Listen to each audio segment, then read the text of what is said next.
God gives promises. What is the Lord saying to you?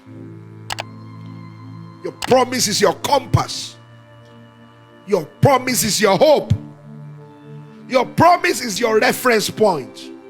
Say, I know what the Lord said concerning me. He said, more at the children of the desolate. This is what can make the barren sing. Anytime she remembers that even though now I do not have a child, but very soon the number of children I will have will be so many that even those I have children now will be envious of me. I see that happening to somebody. The grace to speed up and overtake, receive it in the name of Jesus.